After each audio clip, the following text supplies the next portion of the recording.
Welcome to BirdieMe the Podcast. Powered by Backswing Golf Events.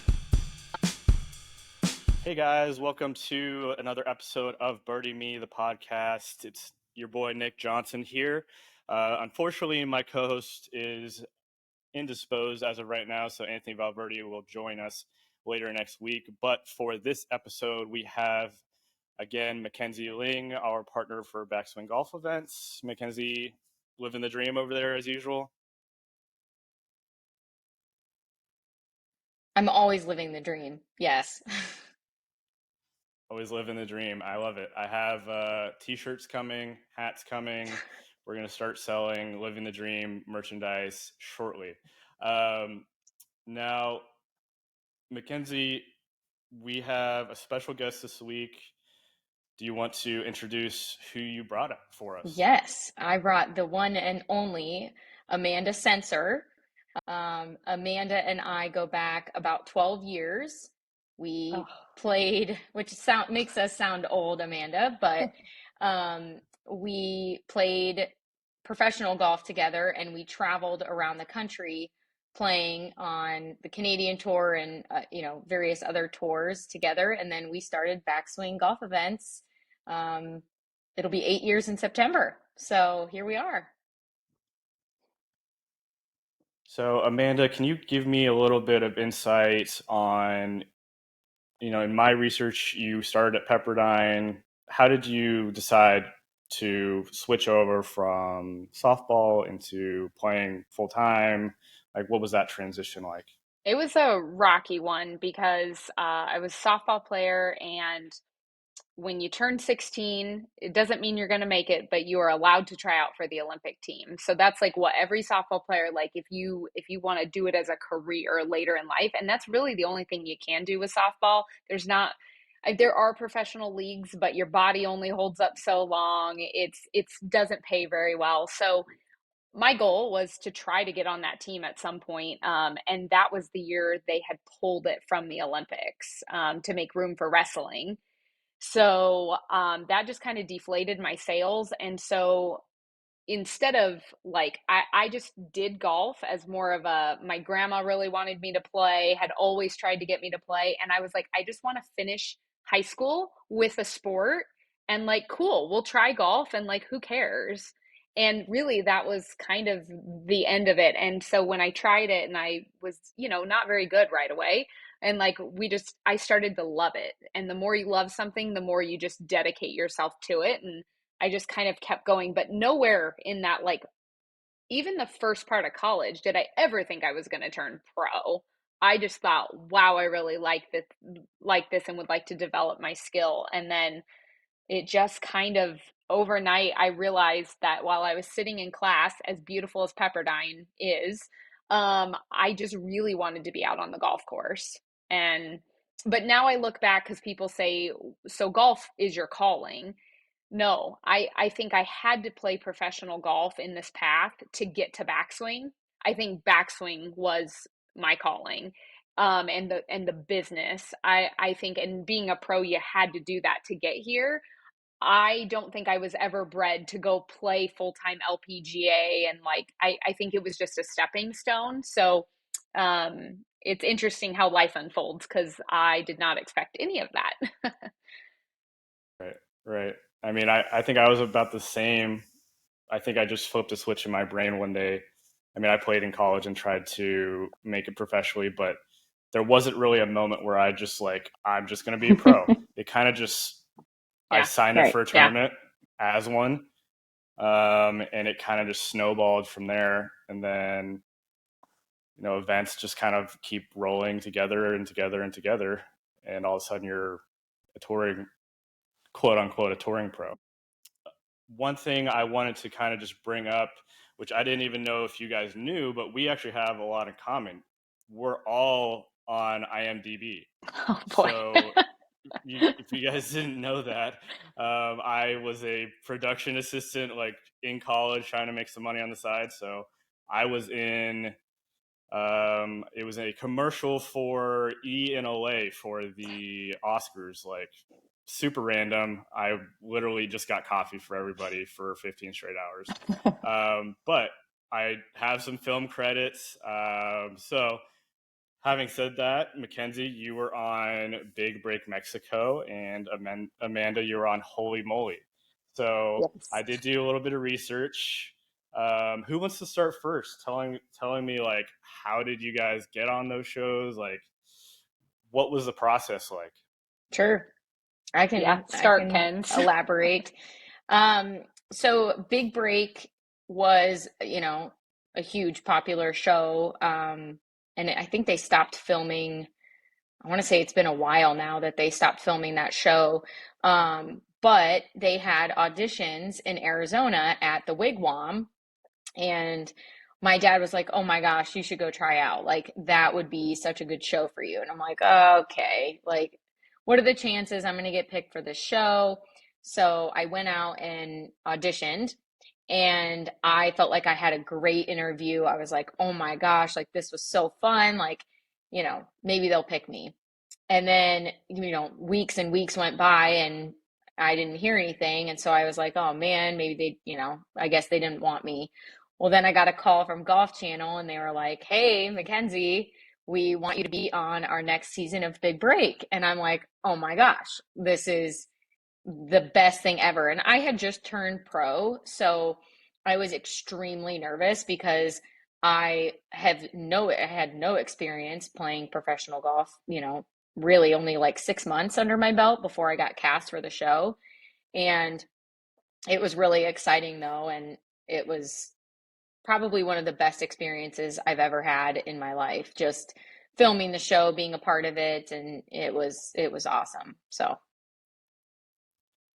give me like a short version. You guys both started at age 16. Like, I think McKenzie, you were in softball. Were you Yes. both in softball? Yeah. Both in softball. And 7 years later, you're on a hit reality show. Like, was it a personality test? Was it like a little bit of golf thrown in there? Like, I watched Big Break growing up, and it's for TV, right? So you want to get some personalities in there. But how much of it was like, did you have to go play 18 holes with somebody? Or For the audition, you mean? Yeah. Yeah. They do an interview process, and then you hit some balls on the range, and then, they kind of do their research on the backside of who you are and, your golf game. But a lot of it has to do with your personality. I'm, pretty type A, and I think they felt like it was going to make for good TV, which it did. If you watch my season or you go back, I am pretty unfiltered, and I think that sometimes it gets me in trouble. But yeah, I think that's why I got chosen, and I fit right into the group because our show was a team show. So there were 3 teams of 4, and I think they picked personalities based on that. So yeah, Team Aztecs. I am a San Diego State. Well, my dad went to San Diego State, but from San Diego, nice. So I was immediately drawn to Team Aztec. I did watch a few episodes, and I do have a few questions. Great.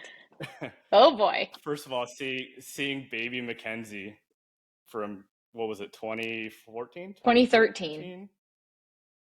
2013. So that was kind of like prime Jersey Shore times. Like, is that why everybody was in like absolutely, like, I thought I was tan, like everyone was perfectly tanned out. I mean, you guys were in Mexico, so I'm sure that helped. But like, was that a prereq that everybody had to like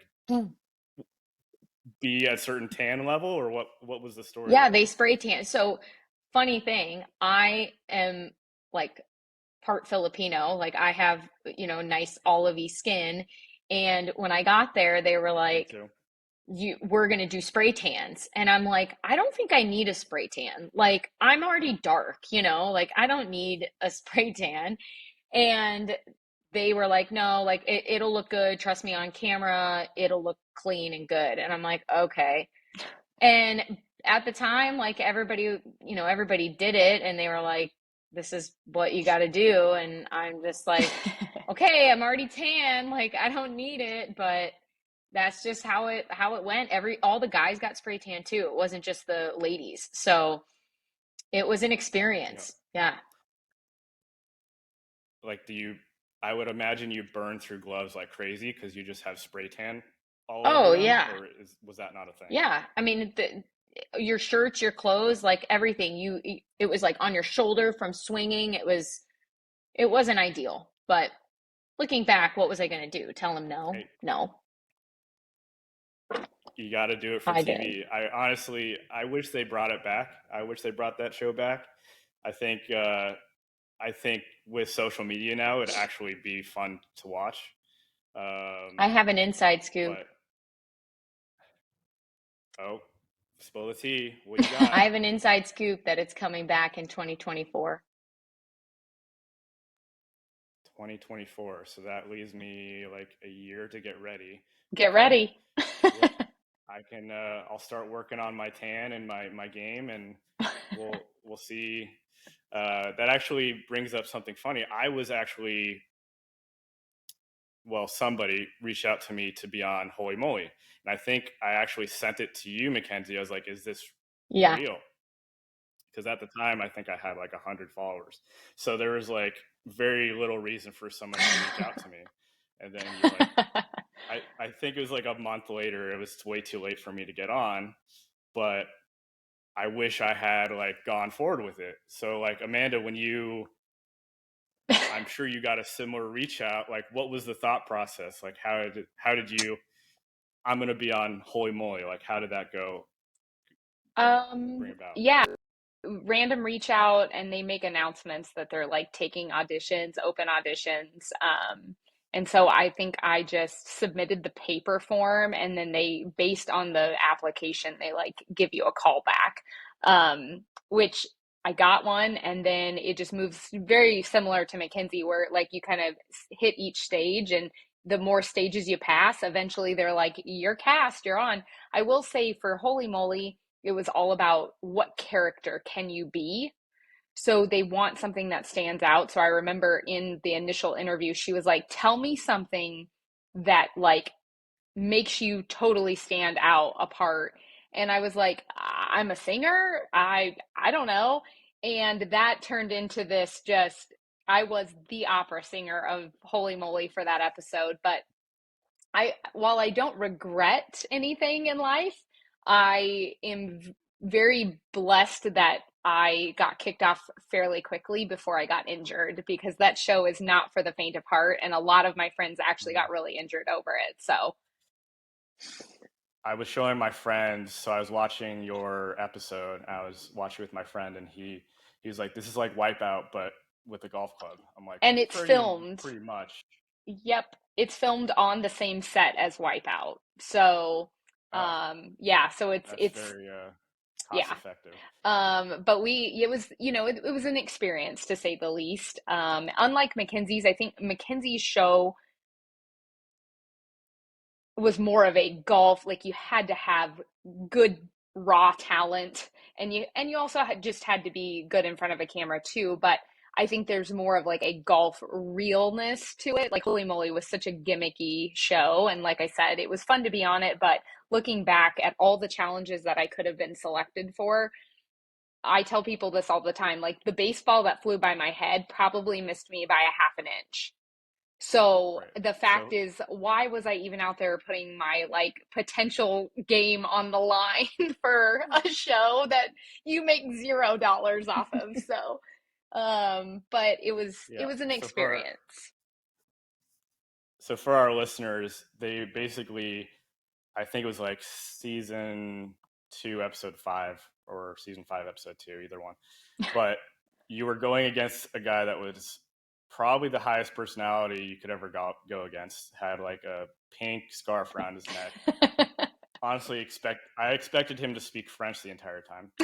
And then they brought out a pitcher, an umpire, a catcher, and like a fake coach. Yeah. Right. And then you guys were expected to make like a 15-footer while this guy is literally throwing like A 80 baseball. miles an hour past your head. Oh my gosh, Yes. that's just so. Was the batter actually